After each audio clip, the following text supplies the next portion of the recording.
Hi, my lovely viewers. Thank you for coming back to watch my channel again. I'm so humbled. Thank you for subscribing too. Our family is increasing each day, and that makes me so happy. If you are not on this channel, feel most welcome. This is the right place to be. This is the Lucky Mom here. Deborah Yanchoka is my name. I created this channel to give my viewers hope and encourage you to be optimistic. No situation is permanent. Once you choose to walk with God, everything is possible. So today, our sharing is about dealing with opposition from enemies through prayer. Is our sharing, and the key verse is from the book of Nehemiah, chapter 4, verse 14. But the whole sharing will be from the whole of chapter 4. So stay tuned. In case you've not subscribed, consider to subscribe. So let's pray before we start. Father, in the name of Jesus, thank you for the gift of life. As we're going to do our sharing, we ask you to bless us, help us so that it can have a great impact unto our lives. In Jesus' name we pray and believe. Amen. Dealing with enemies, opposition of enemies,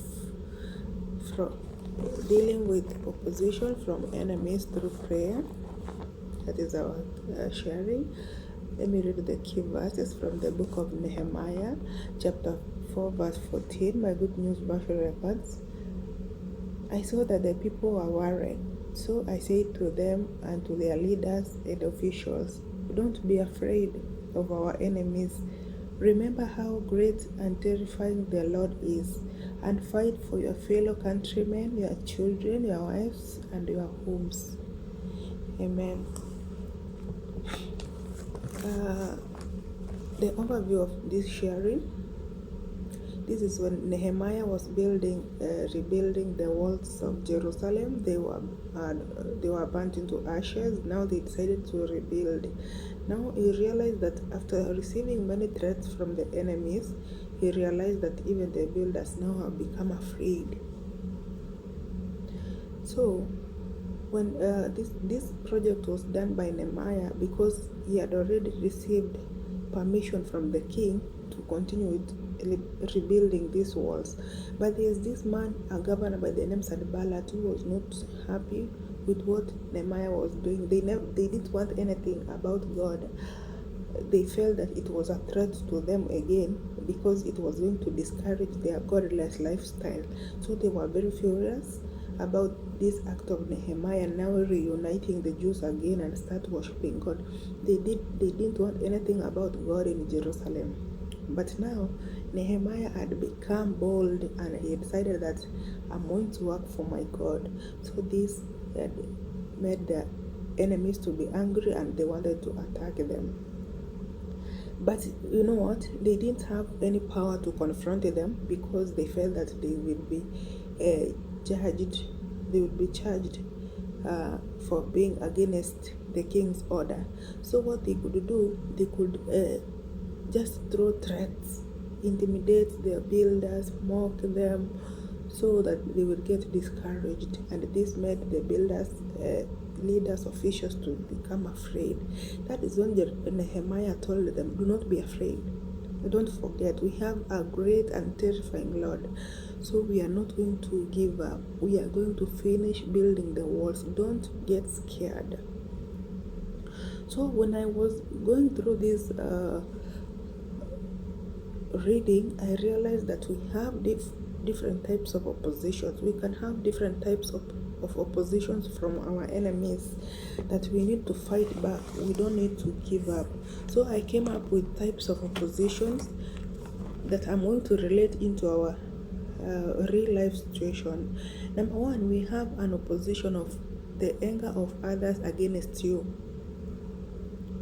When you've started doing something good, there are some people who become angry and furious about what you are doing. For instance, here this man, the Sanballat, the governor, became so furious about Nehemiah's activities of rebuilding the walls of Jerusalem, because this is now was going to be a place where Jews will unite and worship God and offer their sacrifices. This made this man Sanballat so angry and furious about what Nehemiah was doing. This is the same way when you become a Christian. Let me say, for example, we have a teenager who has now become maybe newborn again. He or she has become a Christian now, goes home, tell their parents, you know what, I've become a newborn again, I've become a Christian. You will find that they will just start opposing that teenager.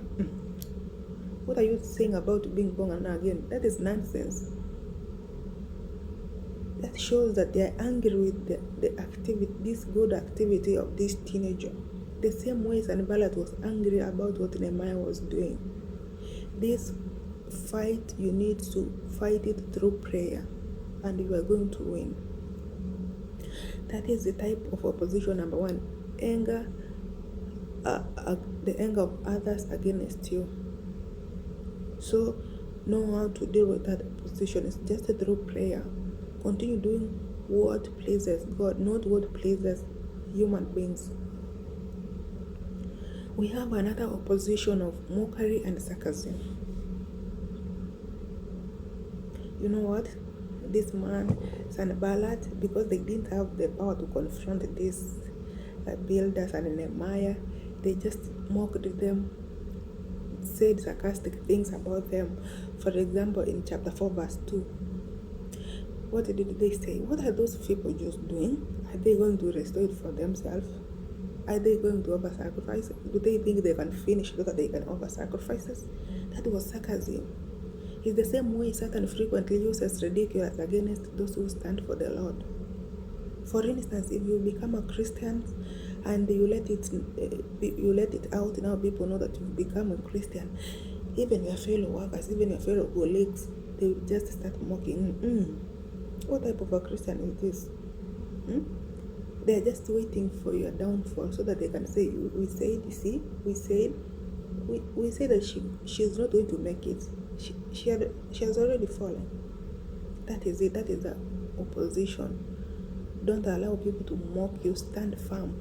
The moment you become a Christian, people fear that you are not going to entertain their godless lifestyle. So they will have to mock you so that you can fall. Don't fall to that trap. Just pray and stand firm on the Lord. We also have another type of opposition, that is intimidation, threats and intimidation. You know what? After these people, this Sanballat and his friends realized that their anger towards the builders has not discouraged them.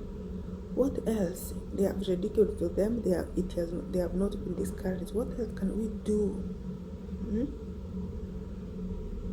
So what they did, they were issuing threats. Now they started issuing threats because the other types of opposition failed.